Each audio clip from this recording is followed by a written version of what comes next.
जय हिंद दोस्तों, welcome to education path. आज हम बात करने वाले आरपीएफ एसआई कांस्टेबल एलपी के लिए 2024 की हिस्ट्री के इंपॉर्टेंट क्वेश्चन डिस्कस करने वाले हैं। तो एग्जाम पर्पज से वेरी वेरी इंपॉर्टेंट होने वाले हैं। जो आपके एग्जाम प्रश्न आपके हाल ही फिलहाल में जितने भी एग्जाम हुए हैं सारे प्रश्न उसमें जो आपके प्रश्न बने हुए हैं, आपके जो एग्जाम में आगे बनने वाले हैं, किस टाइप के एग्जाम में आपके प्रश्न पूछे जाते हैं, सारा क्वेश्चन इसमें हम डिस्कस करने वाले हैं। हम लोग हिस्ट्री के हम लोग A to Z इसमें टॉपिक क्लियर करने वाले हैं। ठीक है, तो आप लोगों को वीडियो करके जरूर देख लेना है। चलिए और वीडियो शुरू कर लेते हैं। तब तक हमारा चैनल सब्सक्राइब कर लीजिएगा, वीडियो को लाइक करके अपने दोस्तों के साथ शेयर कर लीजिएगा।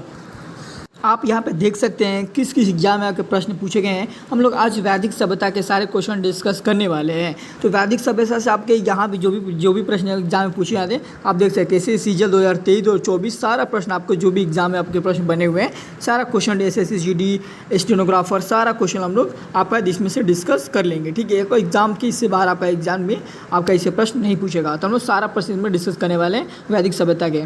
तो पहला प्रश्न हम लोग वैदिक सभ्यता के हम लोग प्रश्न डिस्कस कर लेते हैं। तो पहला प्रश्न आपको बताना होगा। पहला प्रश्न है कि भरत जन के नाम पर इंडिया का नाम भारत रखा गया डैश इस जन का सर्वप्रथम उल्लेख कहाँ मिलता है। तो इसका राइट आंसर हो जाएगा ऋग्वेद में। आपका राइट आंसर हो जाएगा। नेक्स्ट क्वेश्चन है कि लौह युग यह नाम इसलिए दिया गया है क्योंकि यह इस समय दौरान मध्य पूर्व और दक्षिण पूर्व यूरोप में औजारों हथियारों में मुख्य रूप से डैश की जगह लोहे का इस्तेमाल होने लगा था। तब कांसा राइट आंसर हो जाएगा। नेक्स्ट क्वेश्चन बताएंगे कि डैश में 10 राग युद्ध 10 राजाओं का युद्ध का उल्लेख कहाँ मिलता है। तो इसका राइट आंसर ऋग्वेद हो जाएगा। ऋग्वेद राइट आंसर हो जाएगा। नेक्स्ट क्वेश्चन है कि बुरी आत्माओं और बीमारियों से बचने के लिए जादू मंत्र और तंत्र मंत्र का संग्रह का राइट आंसर क्या हो जाएगा, जिसमें आपका अर्थवेद में संकलित है। आपका राइट आंसर हो जाएगा। नेक्स्ट क्वेश्चन है कि आर्यों का मुख्य सामाजिक इकाई डैश थी, क्या थी। तो जन आपका राइट आंसर हो जाएगा। नेक्स्ट क्वेश्चन आपको बताना होगा कि उत्तर वैदिक काल में डैश वर्ण मुख्य रूप से खेती पशुपालन और व्यापार जैसे काम करता था। तो इसका राइट आंसर हो जाएगा जो वैश्य होते हैं। आपका राइट आंसर हो जाएगा। नेक्स्ट क्वेश्चन है कि डैश नदी का प्राचीन नाम विपाशा के नाम से जाना जाता है। तो विपाशा वैदिक सभ्यता में विपाशा को हम लोग व्यास नदी के नाम से जाना जाता था। नेक्स्ट क्वेश्चन है कि वैदिक आर्य सप्त सिंधु नामक क्षेत्र में रहते थे, जिसका अर्थ 7 नदियों द्वारा अपवाहित क्षेत्र है। 7 नदियों में से एक झेलम नदी है, इसका प्राचीन नाम क्या था। तो इसका प्राचीन नाम विस्तृता नदी आपका राइट आंसर हो जाएगा। नेक्स्ट क्वेश्चन बताएंगे आप कि डैश संगीत से संबंधित है। तो डैश संगीत से क्या संबंधित है। तो सामवेद राइट आंसर इसका हो जाएगा। नेक्स्ट क्वेश्चन बताएंगे सबसे पुराना वेद कौन सा माना जाता है। सबसे पुराना वेद ऋग्वेद आपका राइट आंसर हो जाएगा। नेक्स्ट क्वेश्चन है कि पुरुष सूक्त डैश का एक मंत्र संग्रह माना जाता है। तो इसका राइट आंसर हो जाएगा ऋग्वेद। आपका राइट आंसर हो जाएगा। नेक्स्ट है कि वैदिक कालीन चतुराश्रम व्यवस्था के अनुसार ठीक है आपका पारिवारिक अवधि के डैश पद का प्रावधान किया गया है। तो आपका नाम हो राइट आंसर क्या हो जाएगा जो गृहस्थ आपका राइट आंसर हो जाएगा। नेक्स्ट क्वेश्चन है कि ये वेद ऋषि कपिल का संबंध भारतीय दर्शन डैश संप्रदाय से था, किस संप्रदाय से माना जाता है। तो सांख्य संप्रदाय आपका राइट आंसर हो जाएगा। नेक्स्ट है ऋग्वेद डैश पुस्तक या मंडलों का संख्या माना जाता है, कितने मंडल। तो 10 मंडल आपका राइट आंसर हो जाएगा। नेक्स्ट है कि डैश उपवेद ऋग्वेद से संबंधित माना जाता है। तो यह क्या नाम हो जाएगा यजुर्वेद आपका राइट आंसर हो जाएगा। नेक्स्ट है कि ऋग्वेद में ऋषि विश्वामित्र और देवी के रूप में पूजी जाने वाली 2 नदियों के बीच जो संवाद के रूप में एक भजन है, ये नदियाँ का नाम क्या हो जाएगा। तो व्यास और सतलुज नदी आपका राइट आंसर हो जाएगा। नेक्स्ट है कि अथर्ववेद डैश खंडों का संग्रह माना जाता है। तो कितने खंड हैं इसमें। तो आपका 20 खंड आपका राइट आंसर हो जाएगा। नेक्स्ट है कि रावी नदी का ऋग्वैदिक नाम डैश है, क्या हो जाएगा। तो परुष्णी आपका राइट आंसर हो जाएगा। नेक्स्ट है आपका कि वेदांगों के संदर्भ में अनुष्ठान को दर्शाता है। तो कौन दर्शाता है। तो कल्प आपका राइट आंसर हो जाएगा। नेक्स्ट है कि एक समय पर वैदिक सभ्यता में राजा को गोपित कहते थे, जिसका अर्थ क्या था। आपका मवेशियों का स्वामी आपका राइट आंसर हो जाएगा। नेक्स्ट क्वेश्चन है कि भारत में वैदिक सभ्यता डैश नदी के किनारे विकसित हुई थी। तो किस नदी के किनारे। तो सरस्वती नदी आपका राइट आंसर हो जाएगा। ठीक है।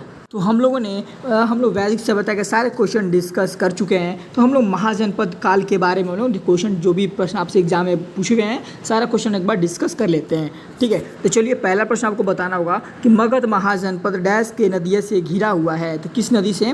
तो गंगा और सोन नदी आपका राइट आंसर हो जाएगा। बिल्कुल घबराने की बात नहीं है, मैं इसका PDF आपको प्रोवाइड करा दूंगा। बस आपको टेलीग्राम चैनल पर जुड़ जाना। टेलीग्राम का लिंक वीडियो के डिस्क्रिप्शन में मिल जाएगा। ठीक है, बस आपको चैनल सब्सक्राइब कर लेना है, वीडियो को लाइक कर लेना है।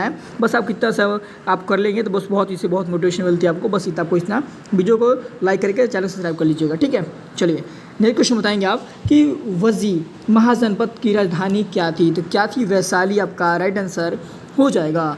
नेक्स्ट क्वेश्चन बताएंगे कि राजगृह महाजनपद की प्रथम राजधानी क्या मानी जाती है? तो मगध आपका राइट आंसर हो जाएगा। नेक्स्ट है कि डैश प्राचीन भारत का पहला साम्राज्य है जिसमें युद्ध के लिए बड़े पैमानों पर हाथियों का उपयोग किया जाता था। तो मगध आपका राज्य राइट आंसर हो जाएगा। नेक्स्ट क्वेश्चन है कि भगवान गौतम के जीवन काल के दौरान 7वीं और 6ठी शताब्दी ईसा पूर्व में डैश महान शक्तियाँ महाजनपद अस्तित्व में कौन सी आई थी? तो कितने महाजनपद माने जाते हैं? तो 16 महाजनपद आपके राइट आंसर हो जाएगा। नेक्स्ट है कि डैश बौद्ध ग्रंथ 16 महान जनपदों का उल्लेख करता है। किस में करता है? तो अगंतुर निकाय आपको वेरी इंपॉर्टेंट आपका अगंतुर निकाय राइट आंसर हो जाएगा। नेक्स्ट है कि प्राचीन चंपा शहर को डैश महाजनपद की राजधानी माना जाता है। आपको वेरी इंपॉर्टेंट।